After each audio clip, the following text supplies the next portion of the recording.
So you don't actually have to coordinate, snapshot creation, then net backup goes, or legato goes, or whatever, and then backs up the data and then releases it. It just gets done if you do NDMP.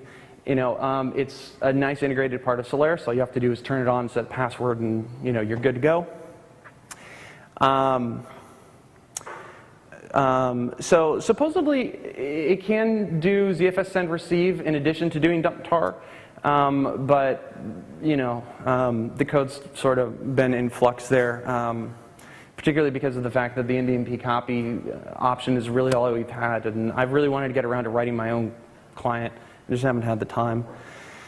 But it does work very well. I've tested it with Backbone and Legato, I think, and basically anything that had a free trial,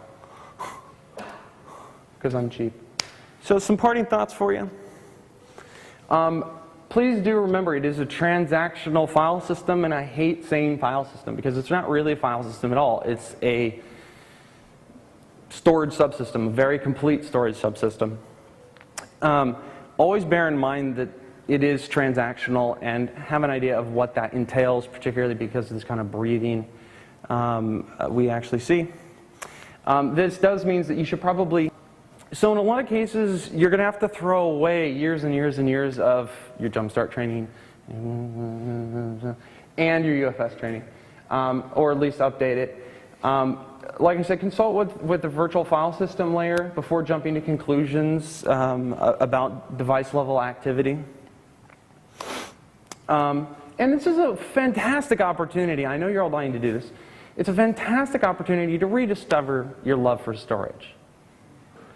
And if you snickered, you really do love it. You just haven't spent enough time cuddling with it and holding it and telling it how much you care, and buying it flowers, and remembering its birthday and stuff like that. So spend some time with the code in dtrace. Attempt to challenge some of your old assumptions, run tests, and always benchmark for fun and profit. FileBench is a fantastic tool. If you haven't used FileBench, please do. But my advice with FileBench is that it can spit out numbers at you and tell you IOP numbers and things like that. But it's not really its best suit. The best way to use FileBench is actually as a workload generator. So run FileBench and then use dtrace, use kstat tools, use whatever you like to watch, system in terms of system observability, and kind of see how things go.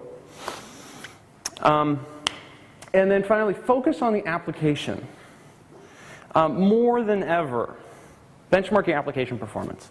Don't just assume system, I/O metrics are telling you the whole story. If you, like I said, if you look at just the statistics, because of these sort of breathing patterns and the way that it works, and it's pulling things in and out of memory, statistically, it's going to look very slow. You're going to see gaps, right? It's not writing to disk, therefore it's slow. And that's not necessarily true. So before you get upset that it's slow, go and benchmark, your application. Go benchmark your database or whatnot. See how it's responding and whether or not it's getting the job done. And it's a fun way to learn all kinds of things. And use dtrace to explore the interaction between your application and the virtual file system layer. Right? There's a lot of goodness there. So in Open Solaris, we really are a community. And these are just a handful of insanely awesome people, right? We owe a lot. All of you guys know Adrian Cockcroft, Jim Morrow, who's in the back of the room and is awesome. Richard McDougall and Brian Gregg. There's a lot of other guys, Matty Roach, Jorg. These guys are fantastic.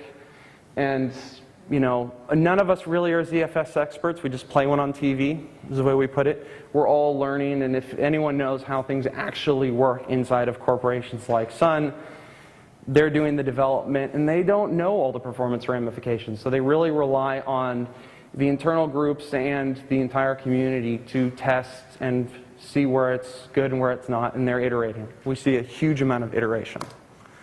And here's a couple of resources. Joint.com is my company. CuddleTech is my site. Solaris Internals Wiki is a fantastic tool. Look there. If you've ever heard of the ZFS Evil Tuning Guide, right? You know the Solaris Internals Wiki.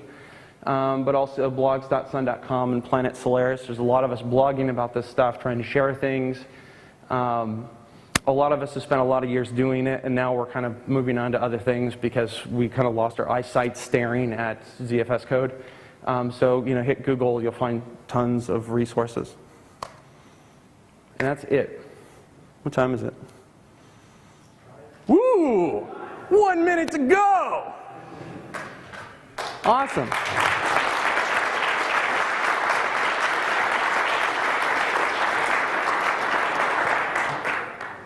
Are there any questions, or can we all just go over to the pub? Yes, sir. So when we're looking at ZFS in these types of situations, should we think of it any differently if what we're sharing out is Z pools as opposed to using it for base file systems? You should. In fact, one thing I would recommend, if you do get into playing with it, I forgot to mention this. If you really start to play with ZFS, I personally do not recommend using ZFS root. And the reason is that when you do your tests, you want to put I/O strain on the system, and you want to know that that ZFS call is doing what you think it's doing. I personally prefer to always do UFS root file systems. That way, everything ZFS applies only to what I intended to be applied, to apply for. Plus the fact that we all know how UFS reacts, and so it works very well for sort of a root file system. You give up the ability to do boot environments and things like that, but if you're running Solaris Express like me until December when it gets cut off, it's a good option. So in production, you probably want to use boot environments, so you won't have that option. But yeah, especially if you start detracing things and whatnot, you can get into a kind of confusing state of, well, which pools actually this apply to. So if you can avoid using ZFS root, do it. I'll take that one in a minute. Yeah, are you familiar with the quota system at all in ZFS? How it's implemented, where it is on the file system there, being before compression or after compression, or file system or file management after the users reach a quota? We ran into some issues where users completely filled up their quota space, what we now allocated to ZFS. What do you want to call it? Basically the place where the user is going to assign a particular space.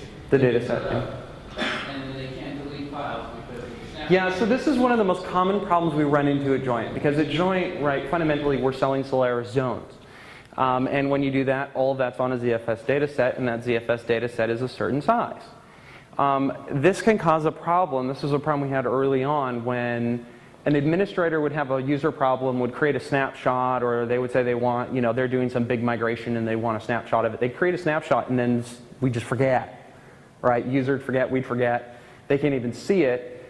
And then 2 months later, they're starting to get low on disk, and they think, well, I'll be a good citizen and I'll clean up my disk. So they start deleting files like mad, and then all of a sudden run out of disk and are scratching their head going, I just, for some reason, Gravity stopped working today, and I deleted files, and it just didn't help.